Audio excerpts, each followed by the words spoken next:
Une infirmière qui travaille à l'hôpital Saint-Luc de Paris m'a raconté cette histoire.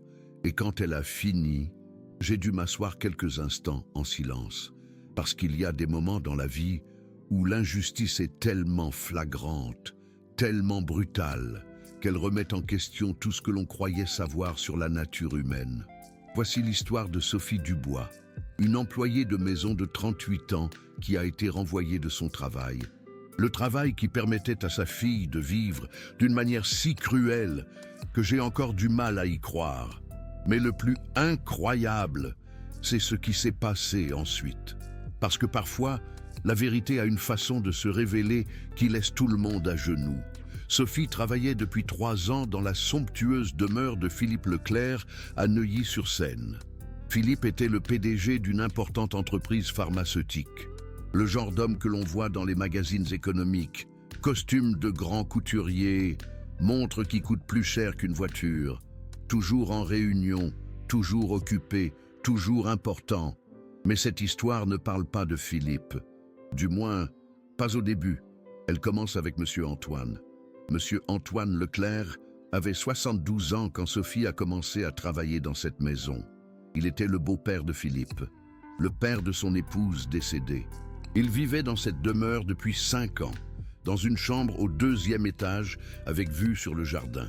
Et depuis 5 ans, la maladie de Parkinson avait commencé à lui voler, morceau par morceau, tout ce qu'il avait été.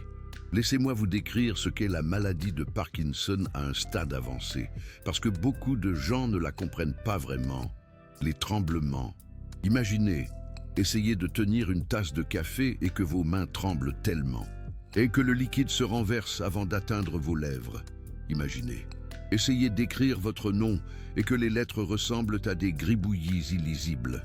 Imaginez que votre propre corps devienne votre ennemi, vous trahissant à chaque mouvement. Mais les tremblements ne sont que le commencement. La rigidité musculaire fait de chaque pas une bataille. Monsieur Antoine marchait comme si ses articulations étaient rouillées, comme si chaque mouvement nécessitait un effort conscient et douloureux. Se lever d'une chaise pouvait lui prendre 5 minutes. S'habiller le matin était une odyssée d'une demi-heure. Et puis, il y a la parole.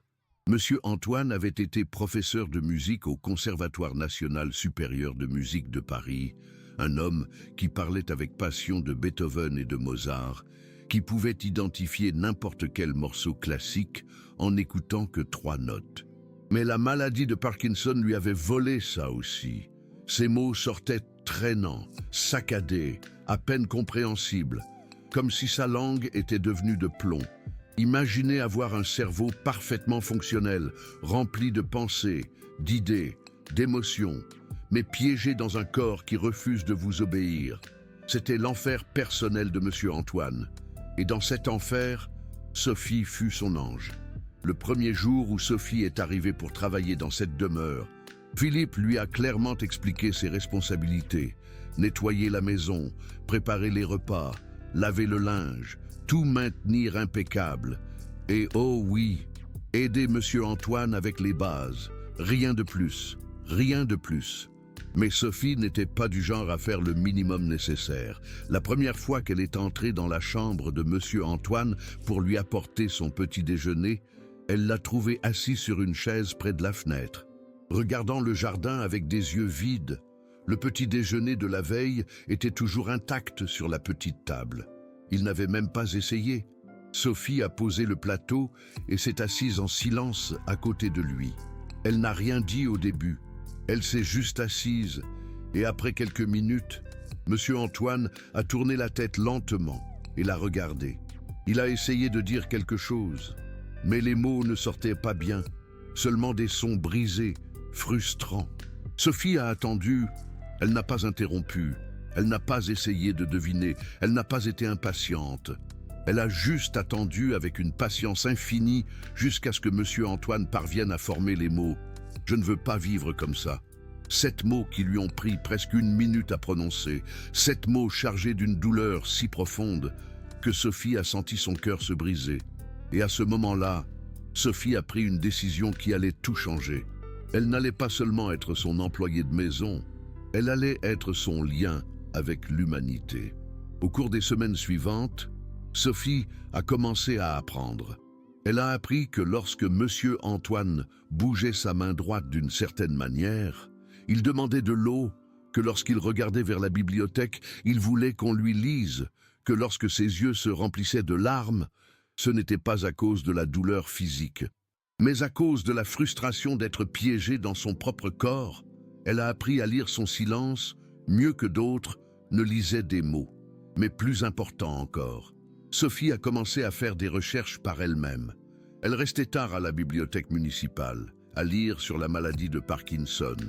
Elle posait des questions à des infirmières qu'elle connaissait.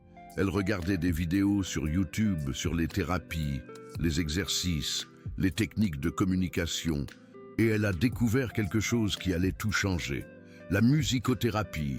Il s'avère qu'il existe des études qui montrent que la musique, en particulier la musique familière, peut aider les patients atteints de la maladie de Parkinson. Elle peut réduire temporairement les tremblements, elle peut améliorer la coordination, elle peut ramener des moments de lucidité. Et Monsieur Antoine avait été professeur de musique. Sophie a commencé simplement.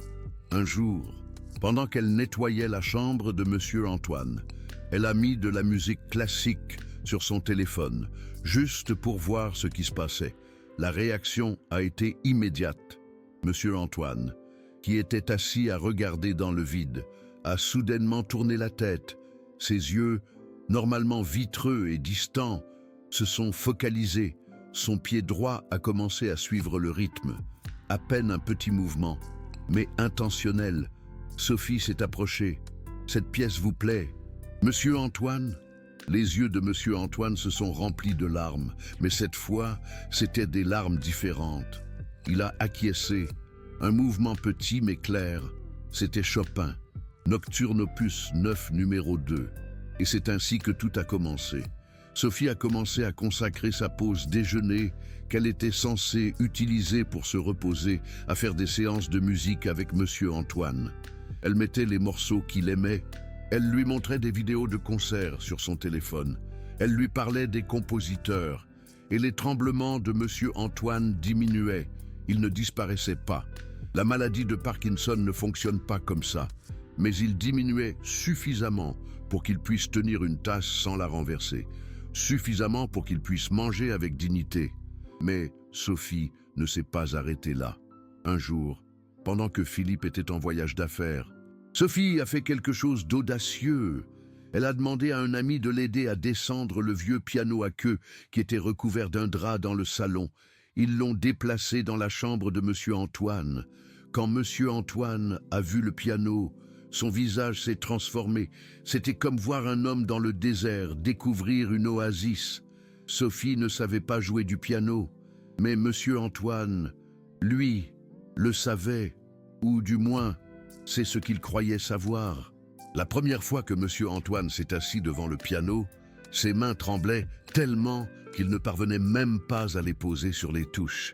La frustration sur son visage était déchirante. Il a tenté une fois, 2 fois, 3 fois. Chaque tentative se soldait par des tremblements incontrôlables. Monsieur Antoine a commencé à pleurer, de frustration. Et c'est là que Sophie a fait quelque chose d'extraordinaire. Elle s'est assise à côté de lui sur le banc du piano avec une infinie douceur. Elle a pris les mains tremblantes de Monsieur Antoine entre les siennes, pas pour arrêter les tremblements, cela ne fonctionnerait pas, mais pour les stabiliser, pour leur donner un point d'appui. Et lentement, très lentement, elle a guidé les mains de Monsieur Antoine jusqu'aux touches. Avec Sophie stabilisant ses mains, Monsieur Antoine a réussi à presser une touche, une seule note. Un do central, clair et pur. Monsieur Antoine est resté paralysé.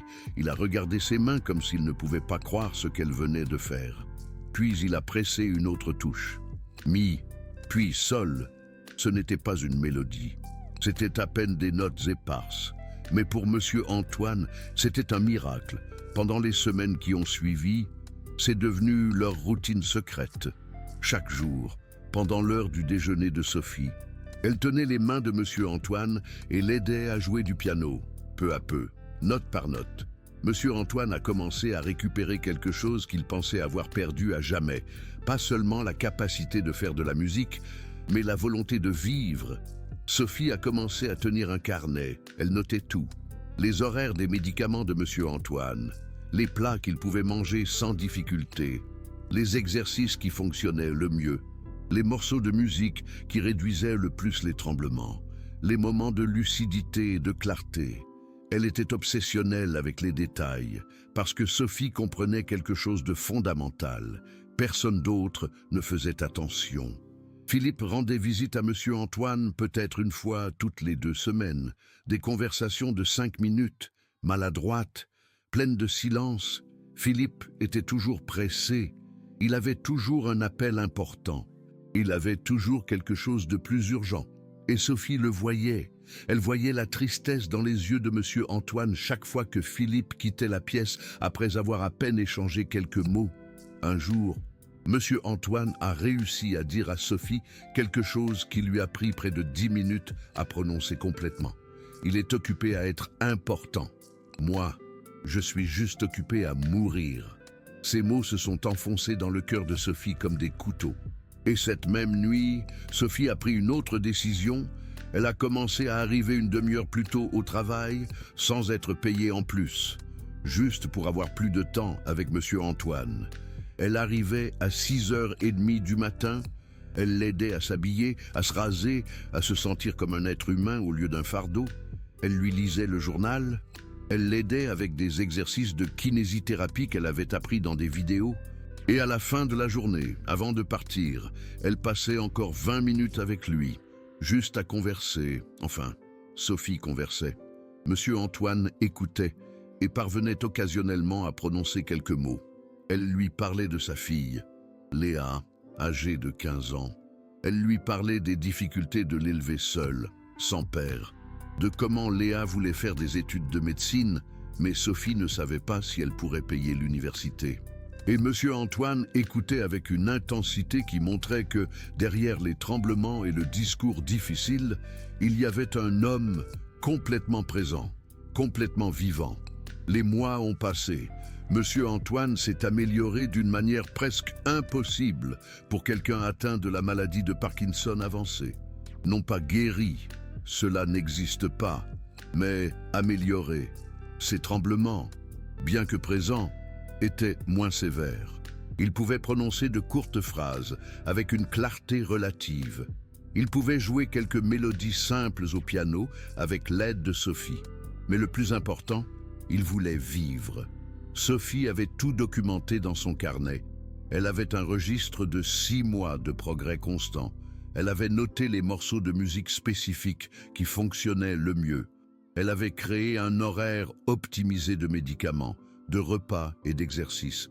C'était un travail d'amour, un travail d'humanité pure. Et puis Philippe est rentré à la maison un jour plus tôt que prévu.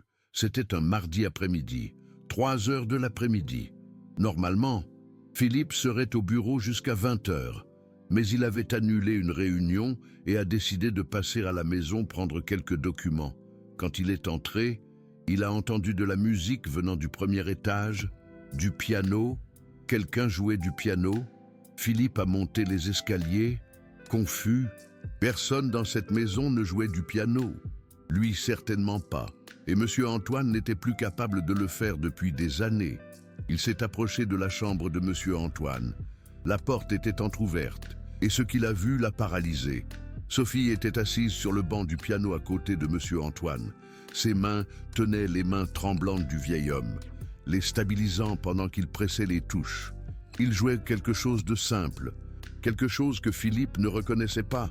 Mais ce qui a le plus frappé Philippe, ce n'était pas la musique, c'était l'expression sur le visage de Monsieur Antoine. Il souriait.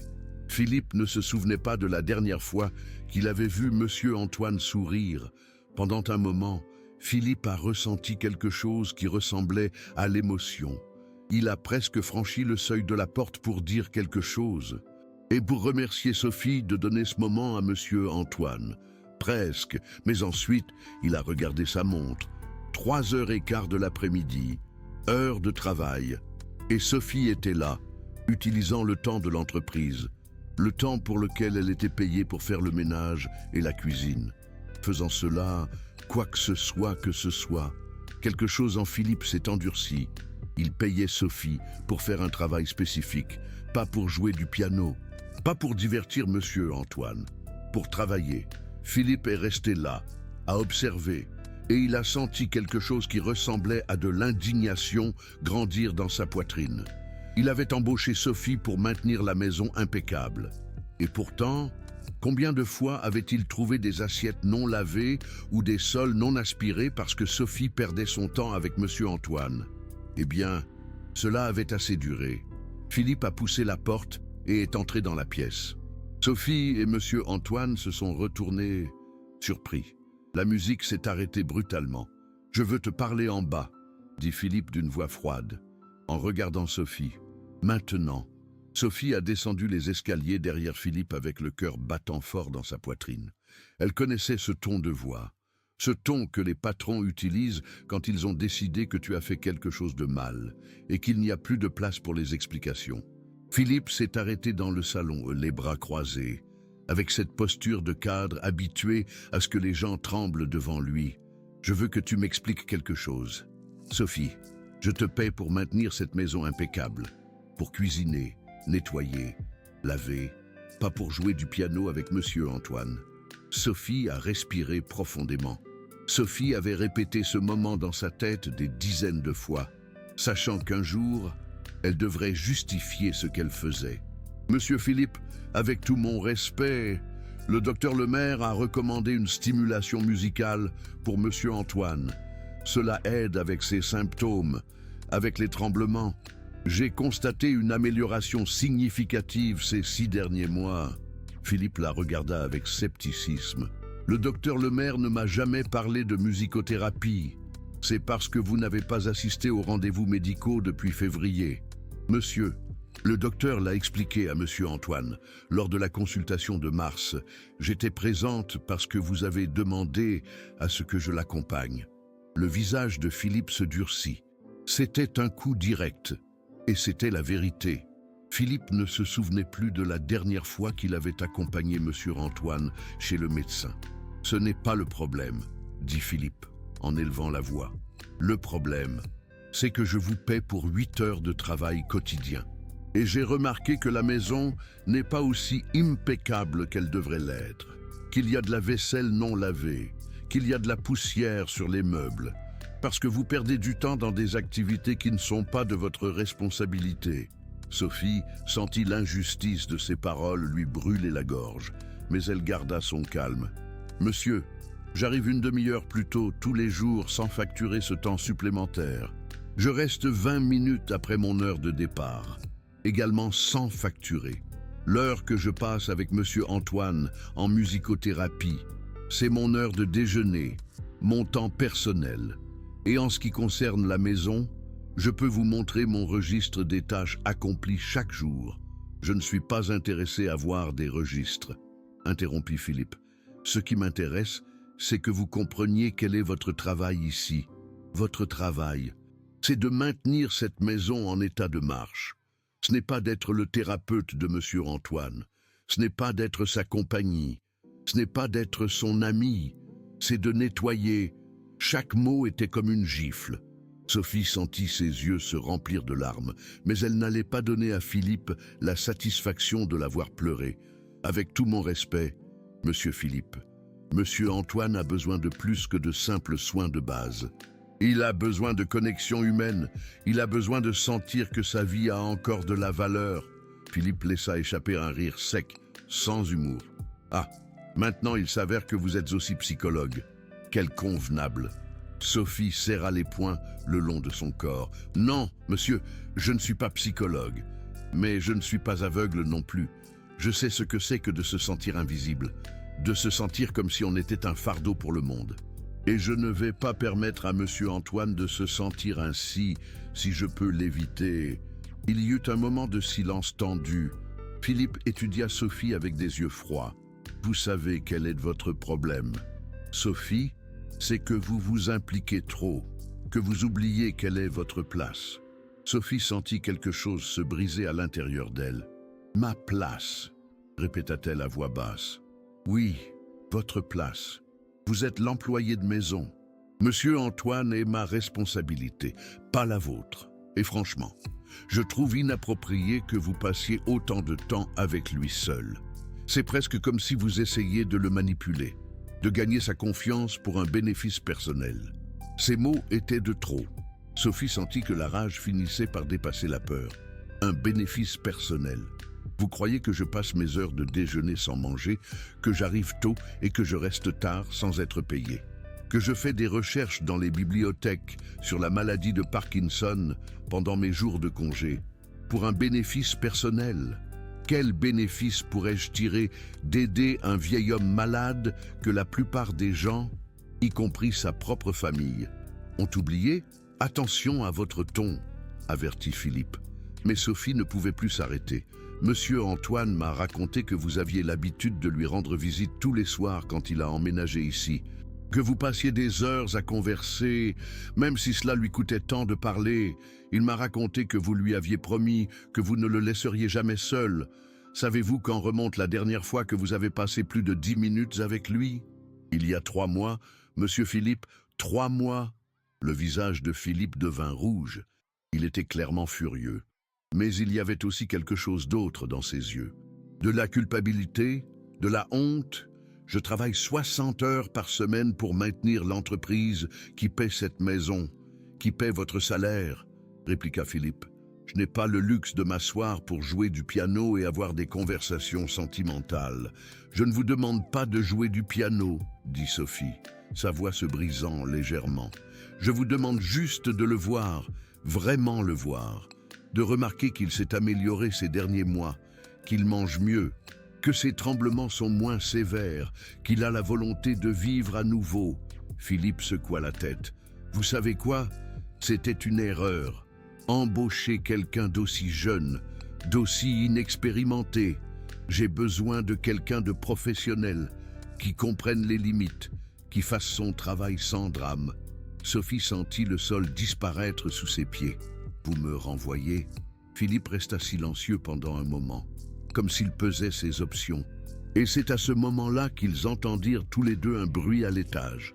Un coup fort, comme si quelque chose de lourd était tombé. Sophie n'attendit pas la permission. Elle courut vers l'escalier. Quand elle arriva dans la chambre de monsieur Antoine, elle le trouva par terre à côté du piano.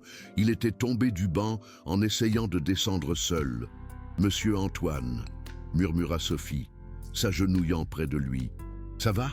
Vous vous êtes fait mal. » Monsieur Antoine secoua la tête, mais Sophie pouvait voir des larmes couler sur ses joues. Ce n'étaient pas des larmes de douleur, c'étaient des larmes d'angoisse. Il avait tout entendu. Philippe apparut à la porte, haletant d'avoir monté les escaliers en courant. Que s'est-il passé? Sophie ignora la question et aida monsieur Antoine à s'asseoir, appuyé contre le piano, avec des mouvements doux et exercés. Elle vérifia qu'il n'y avait pas de fracture, qu'il n'y avait pas de blessure grave. « Ça va », murmura Sophie. « Tout va bien. Monsieur Antoine. » Mais ça n'allait pas. Rien n'allait bien. Monsieur Antoine essaya de parler.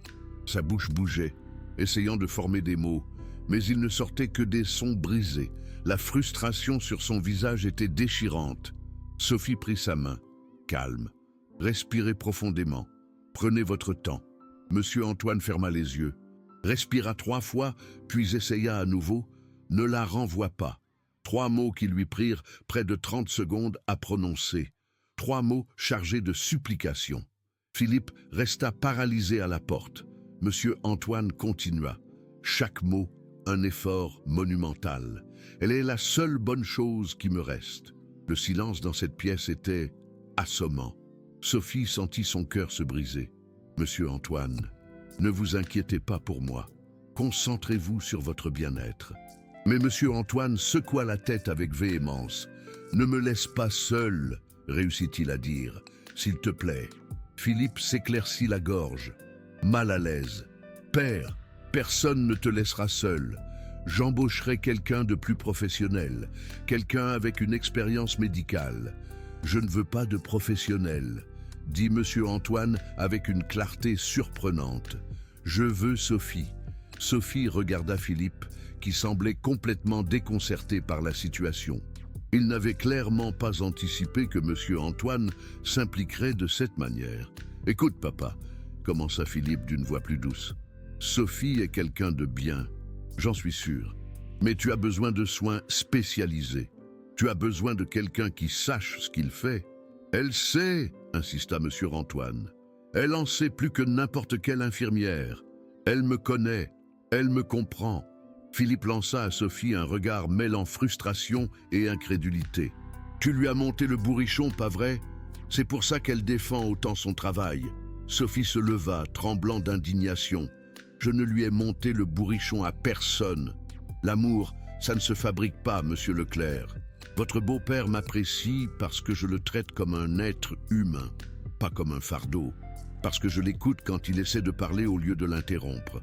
Parce que je me soucie de savoir s'il est triste ou s'il a mal. »« Ça suffit !» coupa Philippe. « Ma décision est prise. » Il s'approcha de M. Antoine et lui parla comme s'il s'adressait à un enfant. « Papa, Sophie ne peut plus travailler ici. Je vais engager une infirmière professionnelle qui pourra s'occuper de toi correctement. » M. Antoine se mit à pleurer ouvertement. « Non !» répétait-il encore et encore. « Non, non, non !»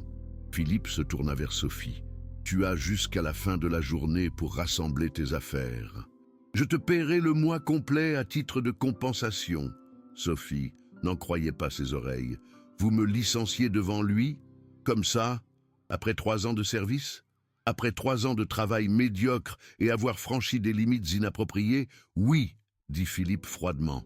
Et franchement, tu devrais être reconnaissante que je te verse une indemnité. » Sophie regarda M. Antoine qui continuait de pleurer.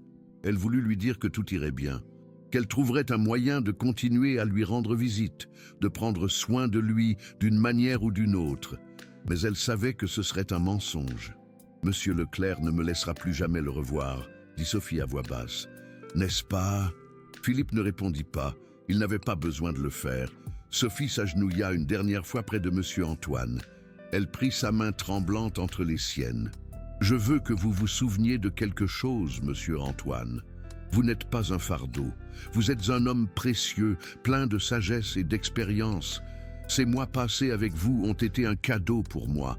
Ça a été un honneur de vous connaître. » Les larmes coulaient librement sur le visage de monsieur Antoine. « Et je veux que vous continuiez à jouer du piano, » continua Sophie, « même si ce n'est qu'une seule note par jour. Promettez-moi que vous essayerez. » Monsieur Antoine acquiesça, incapable de parler. Sophie se releva, jeta un dernier regard à Philippe et quitta la pièce. Elle ramassa ses quelques affaires dans la cuisine. Son tablier, son thermos de café, une photo de Léa qu'elle avait collée sur le réfrigérateur et son carnet.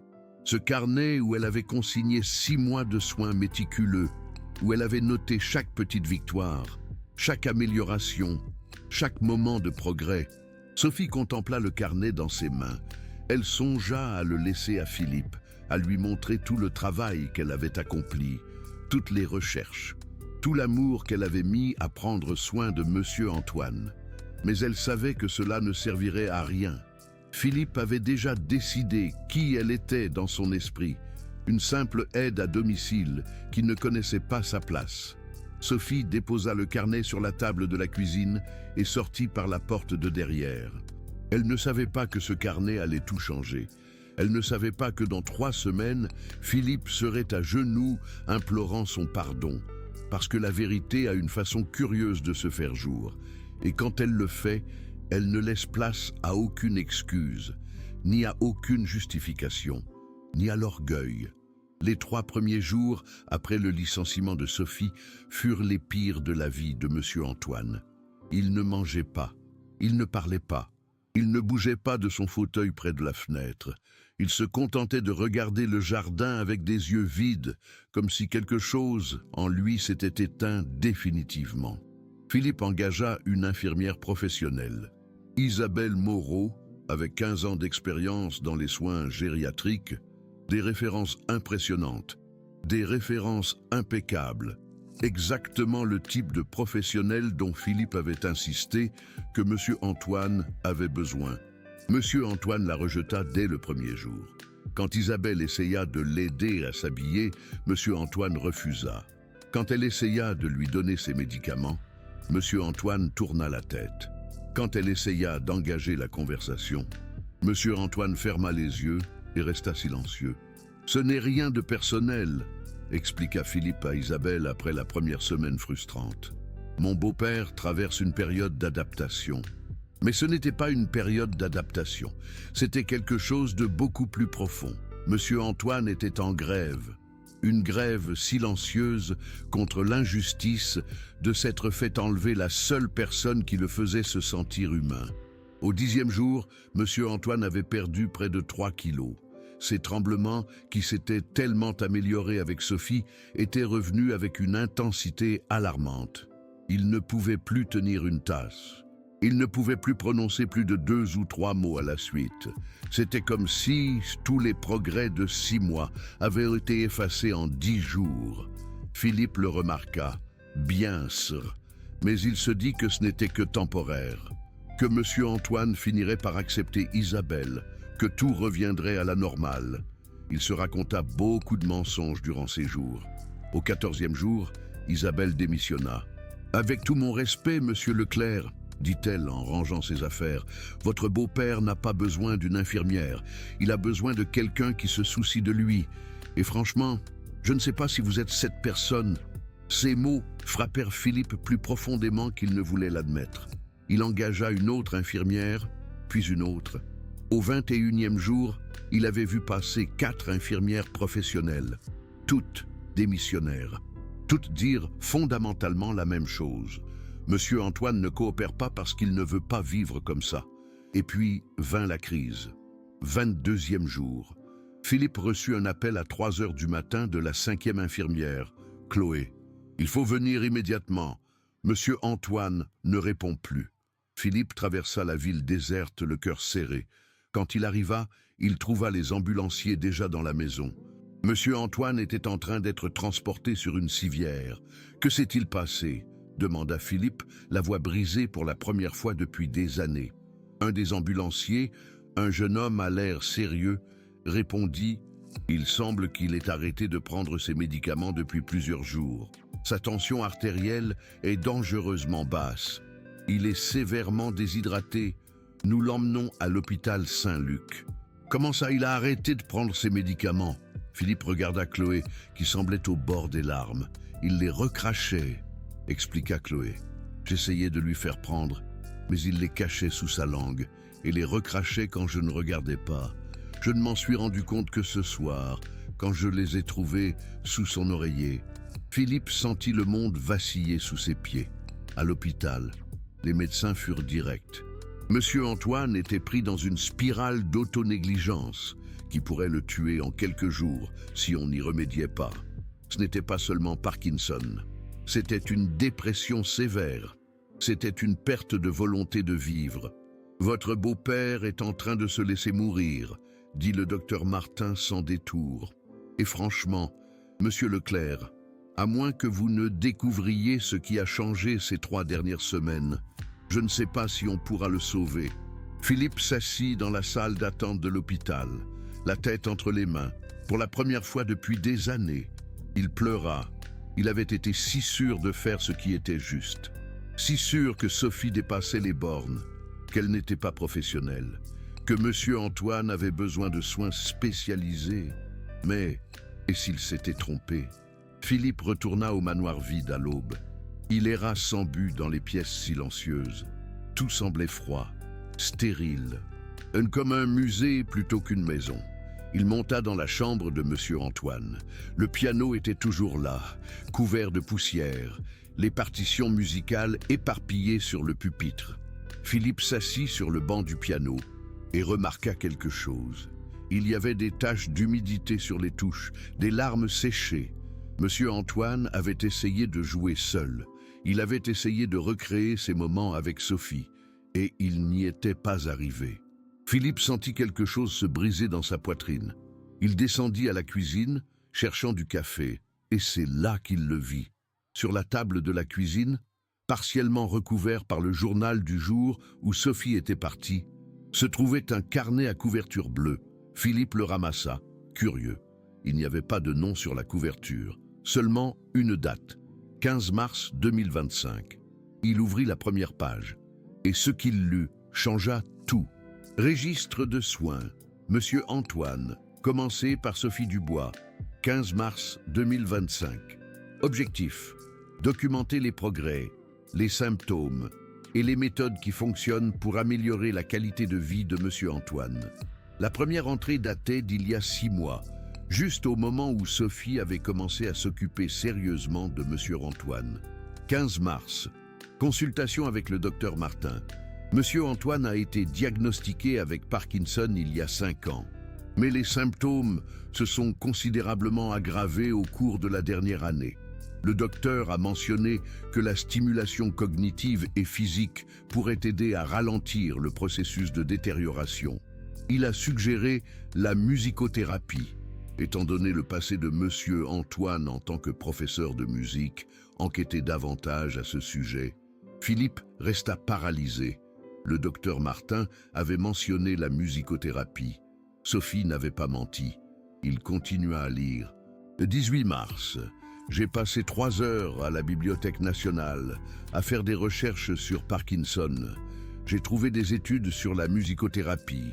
L'Université de la Sorbonne a fait des recherches en 2018, montrant que la musique familière peut réduire temporairement les tremblements de 60% chez les patients. Il faut que ce soit de la musique que le patient connaît et aime. Je vais essayer avec de la musique classique. C'était la spécialité de Monsieur Antoine. Philippe tourna la page, les mains tremblantes. 20 mars, première séance informelle de musique. J'ai mis le nocturne Op. 9 numéro 2 de Chopin sur mon téléphone pendant que je nettoyais la chambre. Monsieur Antoine a réagi immédiatement. Ses yeux se sont concentrés. Son pied droit a suivi le rythme. Les tremblements ont diminué notablement pendant les 4 minutes de la pièce. Quand la musique s'est terminée, les tremblements sont revenus. Mais Monsieur Antoine était plus alerte, plus présent. Ça marche. Il faut que j'en fasse plus. Page après page, Sophie avait tout documenté, chaque petite expérience, chaque découverte, chaque échec et chaque réussite. 25 mars. J'ai réussi à convaincre un ami de m'aider à déplacer le piano dans la chambre de Monsieur Antoine, pendant que Monsieur Leclerc était en voyage d'affaires. J'espère qu'il ne se fâchera pas. Mais je pense que Monsieur Antoine n'a plus besoin de ça qu'un salon impeccable n'a besoin d'un piano décoratif. Philippe se rappela avoir remarqué que le piano avait été déplacé. Il avait supposé qu'il l'avait ordonné et ensuite oublié.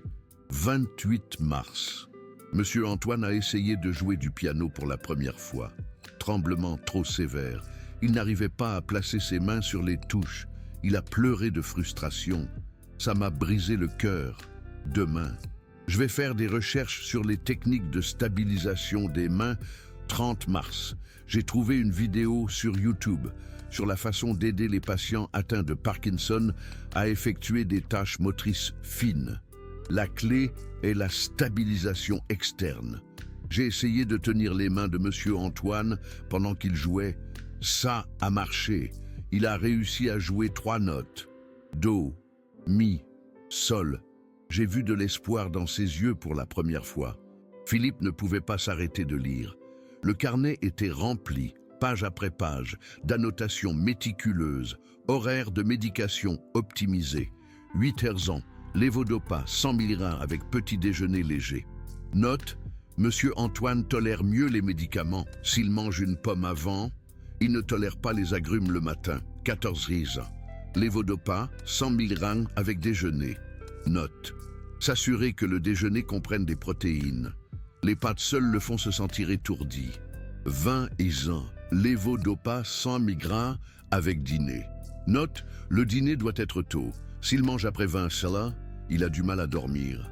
Il y avait des listes d'aliments que Monsieur Antoine pouvait manger sans difficulté. Des textures qui fonctionnaient, des températures idéales. Aliments qui fonctionnent. Soupe de légumes mixée, température tiède, pas chaude. Monsieur Antoine peut la siroter sans se brûler, même avec des tremblements. Banane écrasée avec du granola mou. Il aime la texture et peut la manger avec une grande cuillère. Poulet effiloché dans du bouillon. facile à mâcher, ne nécessite pas de couper. Aliments, qui ne fonctionnent pas. Viande en morceaux, nécessite beaucoup de coordination pour couper et mâcher. Légumes crus, Monsieur Antoine est frustré d'essayer de les piquer avec une fourchette. Tout ce qui contient du riz non collant. Les grains s'échappent de la fourchette, cause de la frustration. Philippe sentit ses yeux se remplir de larmes. Sophie avait pensé à tout, à chaque détail minuscule qui rendait la vie de Monsieur Antoine plus facile, plus digne. Il continua à lire « Progrès en musicothérapie, semaine 1-2. Seulement, écouter de la musique. Réduction des tremblements pendant la musique, environ 40%. Semaine 3-4. Introduction au piano avec support des mains. Monsieur Antoine parvient à jouer 5 à 8 notes consécutives. Semaine 5-6. Monsieur Antoine peut jouer des mélodies simples avec support. Ah, vous dirais-je, maman, complète, il a pleuré de joie. Semaine 7-8. On commence avec des morceaux plus complexes. Monsieur Antoine a rappelé le doigté de la lettre à Élise de Beethoven. Ses doigts se souviennent même quand son corps ne coopère pas. Semaine 12. Monsieur Antoine peut jouer jusqu'à 30 secondes de musique avec support, avant que la fatigue ne cause des tremblements sévères. C'est un progrès inou. Et puis, Philippe arriva à une entrée qui le déchira complètement.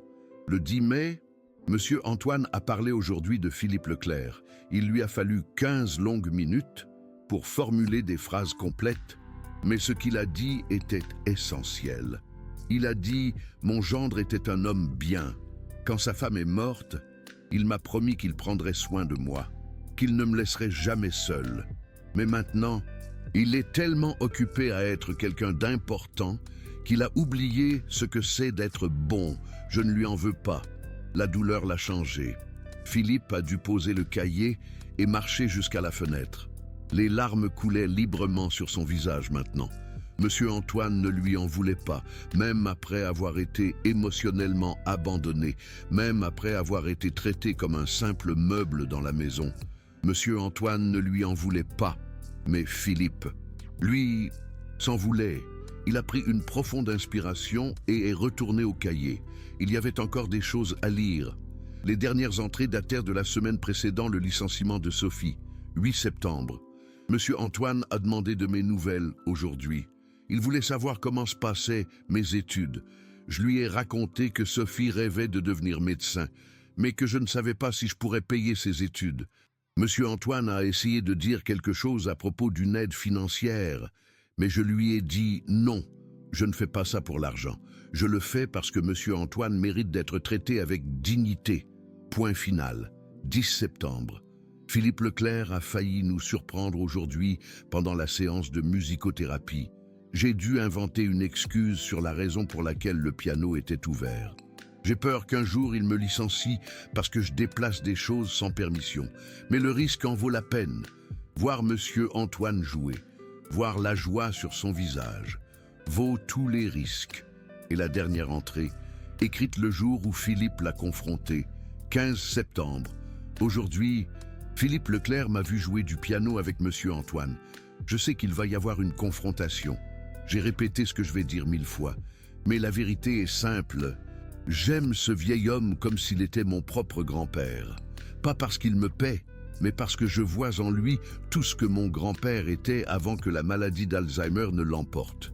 Je n'ai pas pu sauver mon grand-père. Mais peut-être que je peux donner à Monsieur Antoine ce que mon grand-père n'a jamais eu. La dignité, la compagnie, l'amour. Si je suis renvoyé aujourd'hui, au moins, je sais que ces 6 mois ont signifié quelque chose. Je sais que Monsieur Antoine a eu 6 mois où il s'est senti de nouveau humain. C'est suffisant. Philippe ferma le cahier avec des mains tremblantes. Il s'est laissé tomber sur une chaise de la cuisine et a pleuré comme il n'avait pas pleuré depuis les funérailles de sa femme. Sophie n'avait pas dépassé les bornes. Sophie avait sauvé Monsieur Antoine. Sophie avait fait le travail que Philippe aurait dû faire et il l'avait renvoyé. Il l'avait accusé de manipulation, d'incompétence, d'avoir des motifs cachés, alors que la seule chose que Sophie avait était de l'amour pur et simple pour un vieil homme oublié. Philippe rouvrit le cahier et chercha entre les dernières pages. Là, dans une petite écriture soignée, Il trouva quelque chose de plus... Information de contact en cas d'urgence. Sophie Dubois, 06 20 20 20 20. Adresse 14 rue de Belleville, Apt 3B, Paris. Sophie avait laissé ces informations. Au cas où Monsieur Antoine aurait besoin d'elle, même après avoir été injustement renvoyée, même après avoir été accusée de manipulation, Sophie avait laissé un moyen de la contacter au cas où Monsieur Antoine entrerait en crise, parce qu'elle comprenait quelque chose que Philippe avait oublié, qu'aimer quelqu'un signifie être là, même quand ce n'est pas pratique, même quand on n'est pas payé, même quand cela vous coûte quelque chose. Philippe regarda l'heure. Il était 7 heures du matin. Il pouvait aller à l'hôpital voir Monsieur Antoine. Il pouvait s'asseoir à son chevet et lui dire qu'il trouverait une autre infirmière professionnelle. Ou il pouvait faire quelque chose de différent. Il pouvait faire ce qui était juste. Philippe prit son téléphone et composa le numéro que Sophie avait laissé. Le téléphone sonna une fois, 2 fois, 3 fois.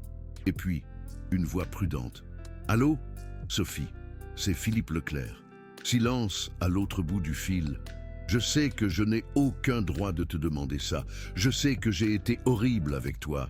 Je sais que je ne mérite pas ta considération. Mais Monsieur Antoine est à l'hôpital. Il se laisse mourir. Et j'ai lu ton cahier. » La voix de Sophie vint dans un chuchotement. « Comment va-t-il ? » »« Mal, très mal. Les médecins disent qu'il a perdu la volonté de vivre. » Philippe prit une profonde inspiration. « Sophie, j'ai lu chaque mot de ton cahier. J'ai lu sur la musicothérapie, sur les horaires des repas, sur les progrès que tu as documentés, sur la façon dont tu arrivais tôt et restais tard sans être payé, sur la façon dont tu faisais des recherches pendant tes jours de congé. Plus de silence. Et j'ai lu ce que tu as écrit sur moi, sur la façon dont Monsieur Antoine ne me blâme pas de l'avoir abandonné. » La voix de Sophie se brisa. « Monsieur Antoine vous aime. Monsieur Leclerc, il parle toujours de vous. De quel homme bon vous êtes, de la façon dont la douleur de la perte de sa femme vous a changé, mais que sous ça, vous êtes toujours bon. » Ces mots furent comme des couteaux. « Je ne mérite pas cette grâce, » dit Philippe. « Pas de Monsieur Antoine, et certainement pas de toi, mais je t'appelle pour te supplier de revenir. Pas comme employé de maison, comme ce que tu as toujours été, la personne qui se soucie de Monsieur Antoine quand personne d'autre ne le fait. » Sophie ne répondit pas immédiatement. « J'ai besoin de savoir quelque chose d'abord, » dit-elle finalement. « Pourquoi m'avez-vous appelé?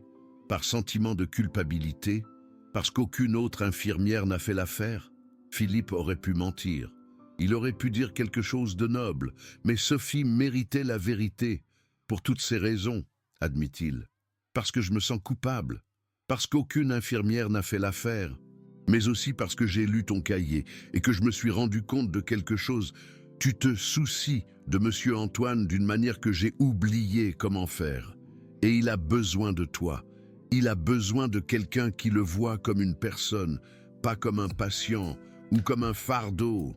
Je me rends compte maintenant que c'était toujours toi. » Il y eut une longue pause. « Je vais à l'hôpital, » dit Sophie finalement. « Mais je n'y vais pas pour vous, Monsieur Leclerc. J'y vais pour Monsieur Antoine, parce qu'il ne mérite pas de souffrir des erreurs des autres. »« Je sais, » répondit Philippe. « Et Sophie, merci. » L'appel se termina.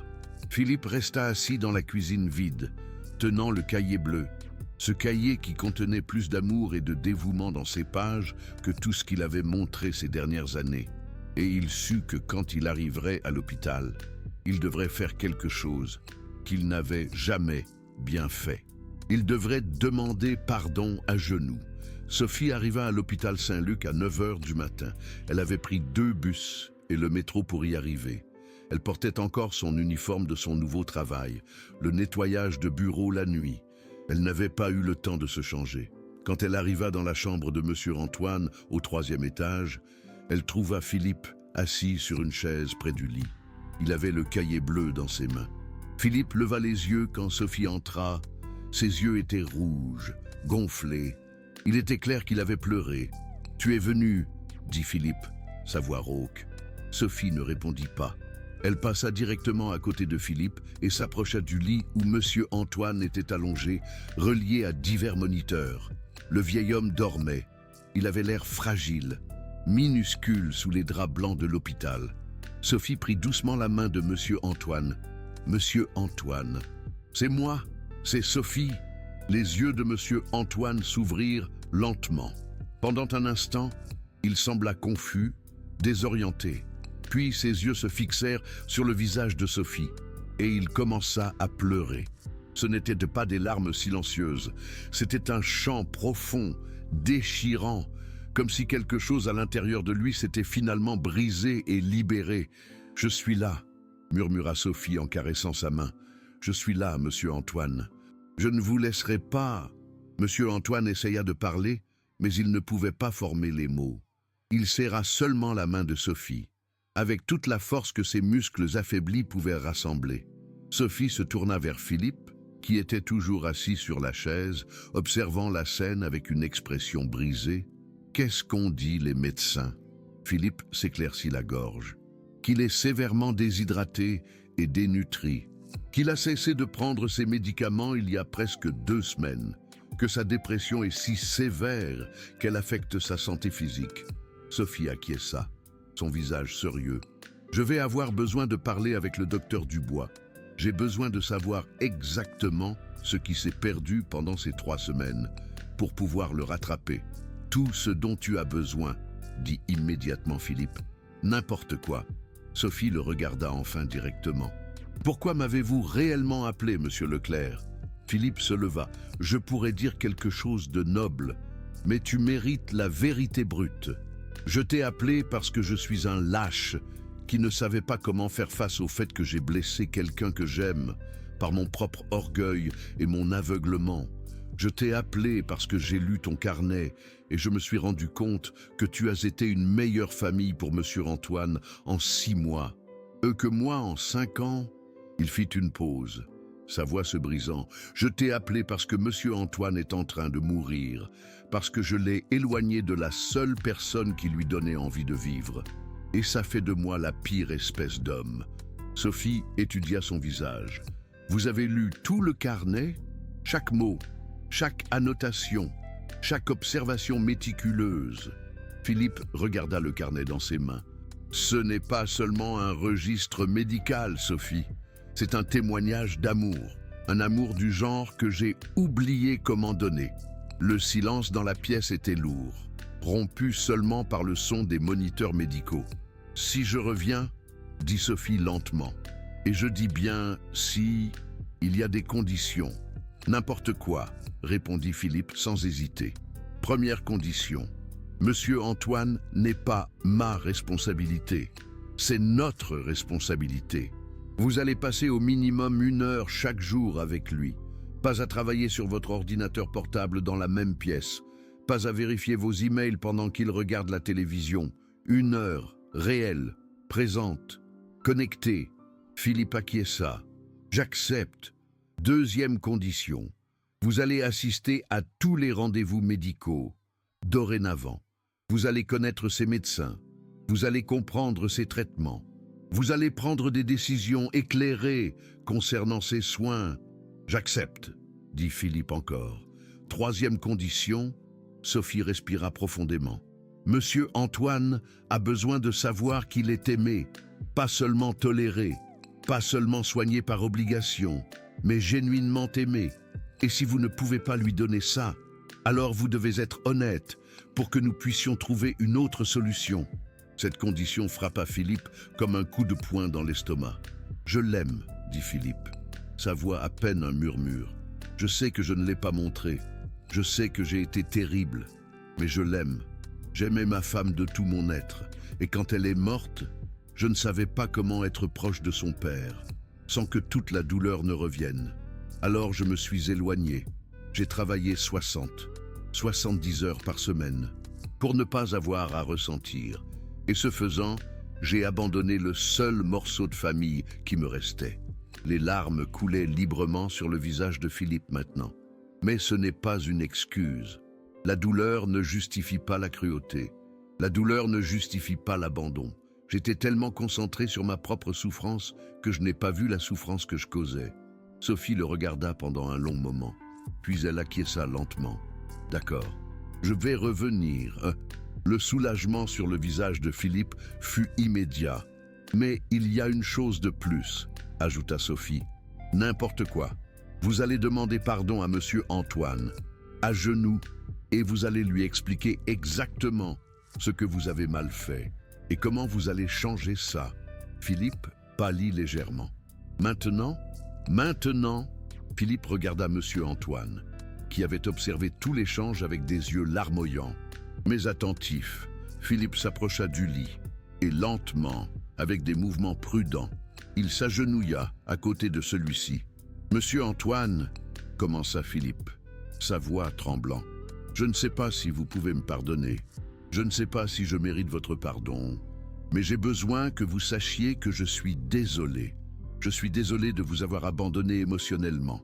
Je suis désolé d'avoir été tellement consumé par mon travail.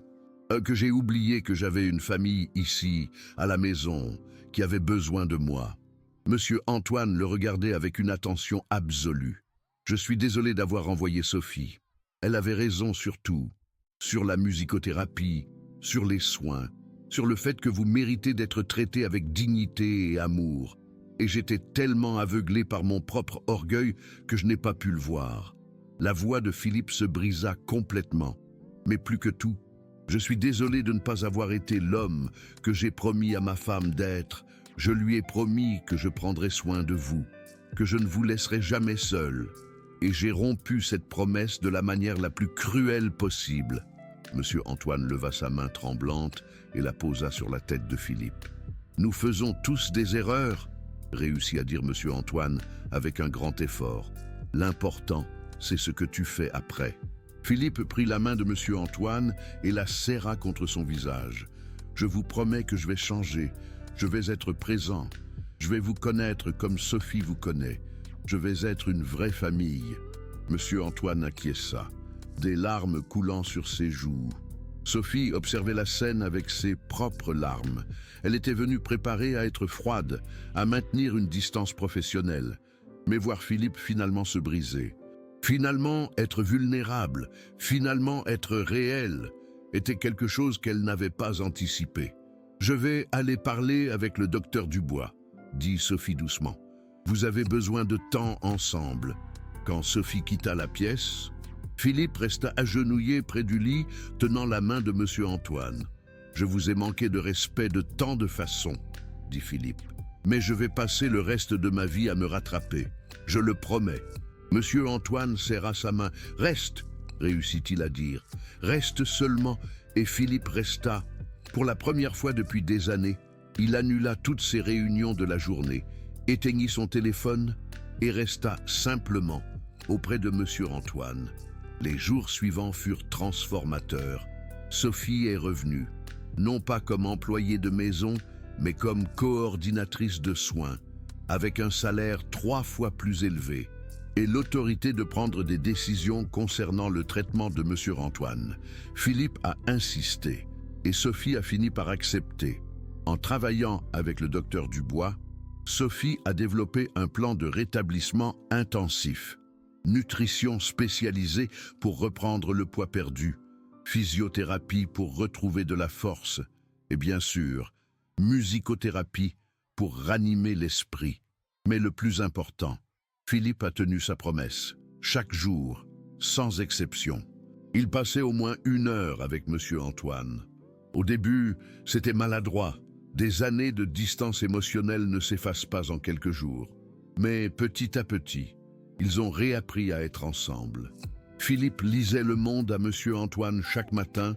Il lui parlait de son travail, mais cette fois, il écoutait quand monsieur Antoine offrait une perspective avec ces quelques mots soigneusement choisis. Et un après-midi, 3 semaines après la sortie de monsieur Antoine de l'hôpital, Sophie a fait une suggestion. « Monsieur Leclerc, avez-vous envisagé d'apprendre à jouer du piano ?» Philippe la regarda, surpris. « Moi, je n'ai aucun talent musical. »« Vous n'avez pas besoin de talent ?» dit Sophie avec un sourire. « Vous avez juste besoin d'être présent. » Monsieur Antoine adorerait avoir quelqu'un avec qui jouer.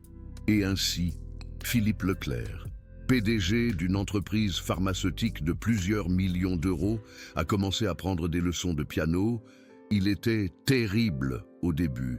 Ses doigts étaient maladroits, sans coordination.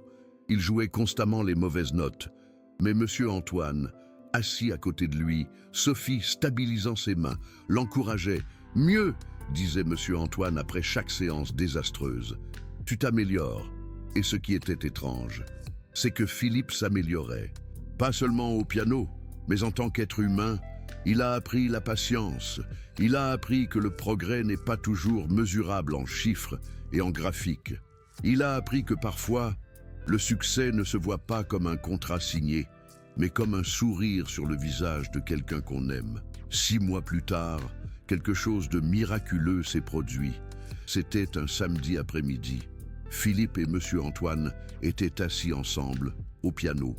Sophie observait depuis le canapé, souriante. « Essayons ça ensemble, » dit Philippe, au clair de la lune. « Toi, tu fais la mélodie, et moi, je ferai l'accompagnement simple que Sophie m'a appris. » Monsieur Antoine acquiesça. Ces tremblements étaient toujours là, ils seraient toujours là, mais ils étaient gérables maintenant. Philippe compta 1, 2, 3, et ils ont joué ensemble, pas parfaitement. Monsieur Antoine a perdu le rythme à la 2e ligne. Philippe a joué 2 mauvaises notes, mais ils ont terminé le morceau entier. Quand la dernière note a résonné, ils se sont tous les deux tournés pour se regarder, et ils ont souri. Sophie a sorti son téléphone et a pris une photo. 2 générations, connectées par 88 touches d'ivoire et d'ébène. Ce soir-là, pendant que Sophie préparait le dîner, Philippe s'est approché d'elle dans la cuisine. « Je veux que tu saches quelque chose, » dit-il. « J'ai beaucoup réfléchi à ce que tu as écrit dans ton carnet à propos de ta fille, Sophie, sur le fait qu'elle veuille étudier la médecine. » Sophie se tendit légèrement. « Monsieur Leclerc, je vous ai déjà dit que je n'ai pas fait ça pour l'argent. »« Je sais, » interrompit Philippe, « mais Monsieur Antoine et moi en avons parlé, et nous sommes d'accord. Nous voulons créer un fonds d'études pour Sophie, pas comme un paiement pour tes services, mais comme une famille, parce que c'est ce que tu es maintenant. Sophie, une famille. » Sophie sentit ses yeux se remplir de larmes. « Je ne peux pas accepter ça. C'est déjà fait, » dit Philippe avec fermeté. Mais gentillesse. Monsieur Antoine a insisté. Il a dit que sa femme était médecin et que ce serait un honneur d'aider une autre jeune fille à réaliser ce rêve. Les larmes coulaient maintenant sur le visage de Sophie. « Je ne sais pas quoi dire. Dis que tu acceptes. Et dis que tu vas bientôt amener Sophie nous rendre visite. Monsieur Antoine veut la rencontrer. » Sophie hocha la tête, incapable de parler. Il y eut un moment de silence confortable. « Merci, Sophie, » dit finalement Philippe, « de ne pas avoir abandonné avec nous, d'avoir vu quelque chose de bon en moi, même quand je ne pouvais pas le voir, de m'avoir appris que le vrai succès ne se mesure pas en argent ou en pouvoir, mais dans les vies que l'on touche et dans l'amour que l'on donne. J'ai juste fait ce qui était juste, » répondit Sophie. « Non, » dit Philippe, « tu as fait l'extraordinaire, et ça a fait toute la différence. » 1 an plus tard, l'infirmière de l'hôpital Saint-Luc qui m'a raconté cette histoire a vu quelque chose qui l'a fait sourire. Monsieur Antoine Leclerc est venu pour son contrôle régulier, marchant avec un déambulateur. Oui, toujours avec des tremblements. Oui, mais marchant, accompagné par Philippe d'un côté et Sophie de l'autre. Et quand le docteur Dubois lui a demandé comment il se sentait, Monsieur Antoine a souri largement. « Je me sens aimé, » dit-il avec une clarté surprenante. « Et c'est la seule chose qui compte. » Cette histoire m'a été racontée par cette infirmière il y a 3 mois. Elle m'a dit qu'elle l'avait profondément marquée, parce qu'elle lui rappelait quelque chose que nous oublions tous parfois. Peu importe la quantité d'argent que vous avez, la quantité de pouvoir que vous accumulez, l'importance de votre travail, au bout du compte, la seule chose qui compte vraiment, c'est la façon dont vous traitez les gens, surtout les personnes vulnérables qui dépendent de vous. Sophie Dubois aurait pu accepter le licenciement et passer à autre chose. Personne ne l'aurait blâmée. Elle avait été traitée injustement, accusée de choses horribles, renvoyée sans considération. Mais elle a choisi de répondre avec grâce. Elle a choisi de revenir quand on l'a appelée. Elle a choisi de donner une chance à Philippe, de se racheter. Et ce choix a sauvé 3 vies. Celle de Monsieur Antoine, qui a trouvé une raison de vivre à nouveau. Celle de Philippe, qui a réappris à être humain. Et celle de Sophie elle-même, qui a découvert que faire ce qui est juste, même quand c'est difficile, apporte toujours des bénédictions inattendues. Avant de terminer, je veux partager quelque chose avec vous. Si cette histoire vous a touché le cœur, si elle vous a fait réfléchir à la façon dont vous traitez les gens dans vos vies, je vous invite à laisser un super thanks, pas pour moi, mais comme un rappel pour vous-même, que vous allez valoriser les personnes qui prennent soin de vous, qui vous servent, qui sont là jour après jour, faisant un travail invisible. Les Sophies du monde sont partout. Ce sont les infirmières qui s'occupent de nos grands-parents. Ce sont les professeurs qui voient le potentiel de nos enfants, quand personne d'autre ne le voit. Ce sont les employés qui font leur travail avec excellence, même quand personne ne regarde. Et elles méritent d'être vues, elles méritent d'être valorisées, elles méritent d'être traitées avec dignité. Et pour vous, qui écoutez ceci et qui vous sentez comme Sophie, qui sentez que vous donnez tout et ne recevez aucune reconnaissance, je veux que vous sachiez quelque chose. Votre travail compte, votre compassion compte, votre humanité compte. Le monde a besoin de plus de gens comme Sophie, des gens qui font ce qui est juste, non pas parce que c'est facile, non pas parce que c'est rentable, mais parce que c'est juste. Continuez d'être cette lumière, continuez d'être cette bonté. Parce que finalement, la vérité finit toujours par éclater au grand jour.